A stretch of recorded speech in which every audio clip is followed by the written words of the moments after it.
audiensnya dari usia pensiunan gitu ya, para pensiun sampai pensiunan. Maka wah ini kayak saya kalau pakai TikTok nggak nyambung nih. Kalau pakai Meta Ads juga mungkin dari mereka ada yang punya tapi nggak terlalu aktif. Tapi kalau Google, kalau Google udah pasti kelihatannya mereka pakai.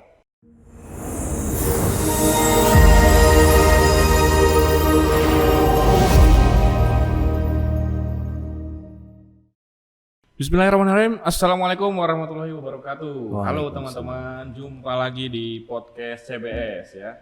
Baik teman-teman, di podcast kali ini masih seputar digital marketing dan masih bersama Pak Yogi. Kita sapa dulu Pak Yogi. Halo Pak, Halo, apa kabar Pak? Alhamdulillah, Pak Fauzi sehat. Alhamdulillah sehat. Bosan nggak ketemu saya ini? Bosan sih, tapi demi ilmu Pak ya. Demi ilmu, buat insyaallah, saya dan insyaallah. juga buat teman-teman yang nonton podcast ini Pak. Oke, siap. Oke Pak, jadi Siap. kita lanjutkan lagi. Oke. Nah, kali ini pertanyaannya adalah selama Pak Yogi ngiklan nih, Ya. platform apa aja Pak yang Bapak pakai? Oke. Nah, Platform iklan ya, nggak ads ya. Betul. Saya pakai 3 platform Pak Fauzi. Hmm, Yang pertama ada Google Ads, siap. yang kedua ada Meta Ads. Nah, Meta Ads itu berarti Facebook dan Instagram. Ya, Kemudian yang ketiga adalah TikTok Ads. Google Ads, Meta Ads, dan TikTok Ads, Oke, siap. betul. Nah, dari ketiganya itu tergantung saya make untuk apa dan kebutuhannya mau kemana. Biasanya saya lihat dulu. Contohnya saya misalkan secara audiens atau target marketing saya audiensnya dari usia pensiunan gitu ya, para pensiun sampai pensiunan. Maka wah ini kayak saya kalau pakai TikTok nggak nyambung nih. Kalau pakai Meta Ads juga mungkin dari mereka ada yang punya tapi nggak terlalu aktif. Tapi kalau Google, kalau Google udah pasti kelihatannya mereka pakai ya, baik untuk email, untuk aplikasi yang biasa dipakai, aplikasi Quran, My Quran dan lain sebagainya, atau bahkan YouTube misalkan, itu kan mereka biasanya pakai tuh. Ya. Nah disitulah munculin iklan, terutama apa? Terutama iklan-iklan yang memang berkaitan dengan ceruk pasar mereka. Nah contohnya yang saya lakukan adalah jualan bibit pisang Pak Fauzi. Nah jualan bibit pisang ini anak-anak muda nggak akan mau gandrung gitu kan. Ini nggak gandrung lah di anak muda. Tapi kalau untuk pensiunan mereka lagi nyari untuk mengisi luang pensiun tuh enaknya ngapain ya? Daripada diem, daripada diem terus nggak sehat kan ya. Bertani tadi. Bertani berarti kita siapin apa nih? Nah salah satunya adalah bibit. Nah makanya saya target audiensnya untuk untuk bibit pisang itu saya pakai Google. Google ya Pak ya. Lebih jos. Karena saya udah pernah nyoba juga pakai Facebook Ads, pakai Meta Ads ya. Ya kurang bagus ya karena mereka ibaratnya banyaknya sih dari kelas usia milenial lah. Pengguna Facebook itu milenial lah. Tapi kalau yang generasi X ya, generasi yang bapak-bapak kita yang sudah mau pensiun itu jarang yang menggunakan Facebook. Kalaupun ada ya hanya sedikit aja. Nah sehingga kurang bagus tuh ketika saya pakai jualan bibit untuk jualan bibit dengan menggunakan Meta Ads tadi. Seperti itu. Berarti nyarinya bapak-bapak itu lewat Google gitu Pak ya? Dari Google biasanya ngetik dari Google atau mereka lagi buka aplikasi apa gitu kan, aplikasi yang diambil dari Google Play, Betul. dari Play Store itu kan ada iklannya tuh. Ya. Nah biasanya muncul di situ. Jadi misalkan mereka lagi baca Google Maps, begitu di close muncul iklan bibit pisang. Atau misalkan mereka nonton YouTube, begitu mereka scroll lagi seneng dunia pertanian. Muncul Bibit pisang. Ini apa nih? Pisang Cavendish nih, menarik nih. Diikutin terus berarti masih pisang gitu Pak ya? Betul. Siap.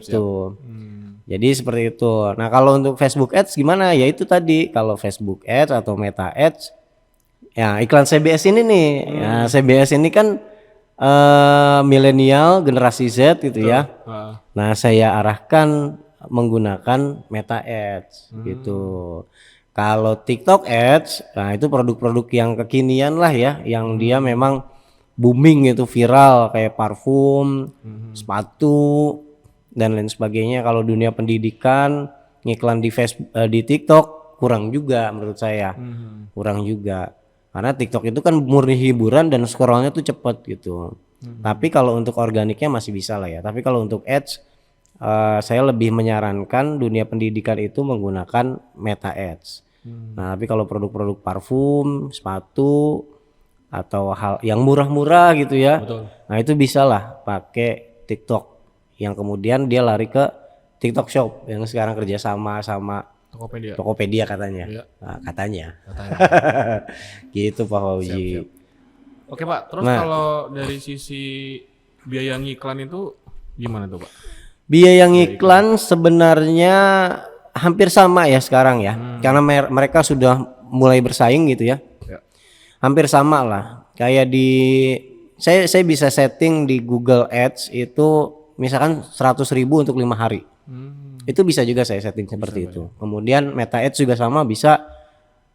TikTok Ads yang nggak bisa, dia minimal hariannya itu 500.000. Oh, gede Pak. Tapi budgeting spends-nya nggak segitu. Ya tergantung juga impresi yang masuk dan juga lead yang dikeluarkan oleh si hasil impresi itu.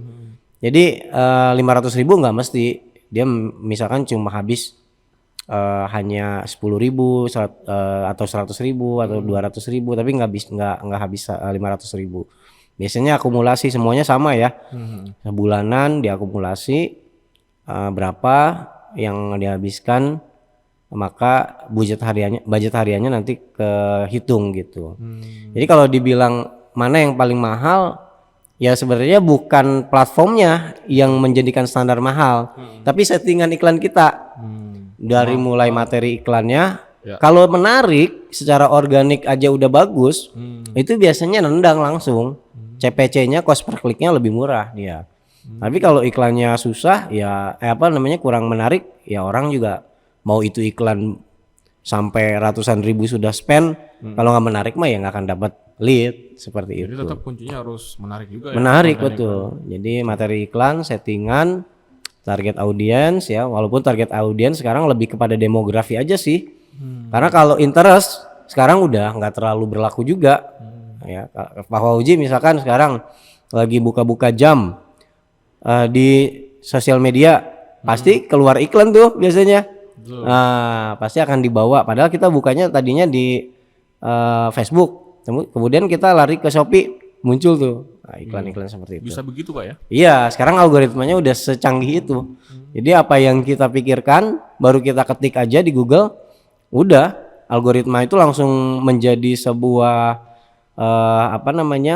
cara untuk beberapa platform marketplace untuk menyebarkan produk mereka sesuai dengan niche atau interest kita gitu. Bahkan Pak, kata teman saya pernah ada yang bilang kalau kita nggak nyari nih gitu kan, nggak nyari iklan itu, tapi kita lagi ngomongin seputar produk yang lagi mau kita cari gitu. Iya. Nah, tiba-tiba kita nggak nyari produk itu nongol Pak. Iya. Kata orang kan, Kayak cenayang ya. apa ini efek dari ketika kita nginstal aplikasi terus apakah kita mengizinkan mikrofon tersambung gitu kan? Iya, apakah iya. itu dihack atau gimana Pak ya? Ya, enggak sih. Enggak ya?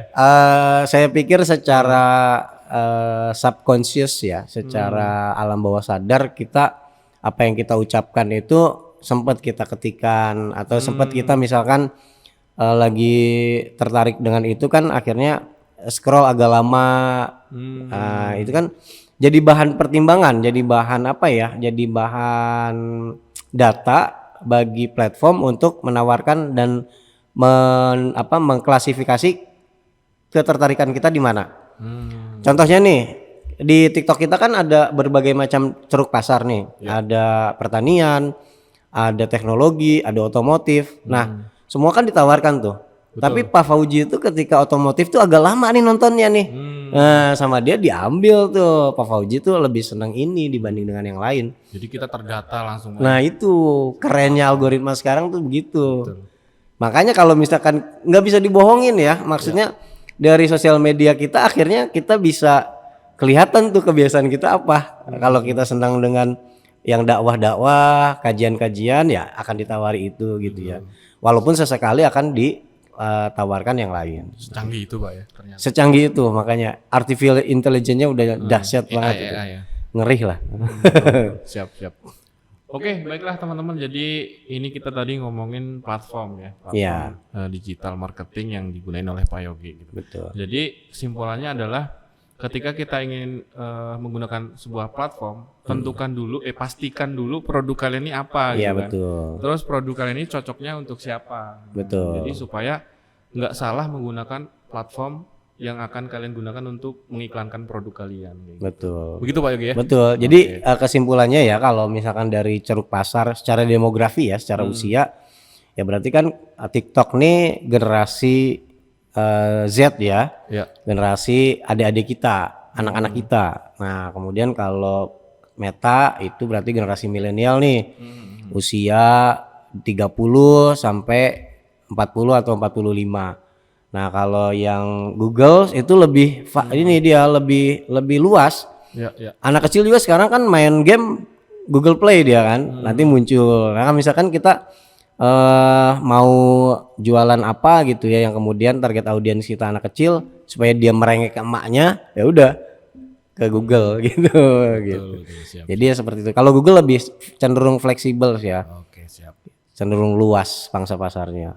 Siap Pak Yogi, terima kasih banyak Pak Yogi Sama-sama, Pak Fauzi. edukasi hari ini. Semoga bermanfaat nih buat teman-teman semua. Amin. Kita akan jumpa lagi nanti di podcast berikutnya ya teman-teman. Terima kasih sudah menonton. Sampai jumpa. Terima kasih Pak Yogi. Sama-sama Pak Fauzi. Assalamualaikum warahmatullahi wabarakatuh. Waalaikumsalam warahmatullahi wabarakatuh.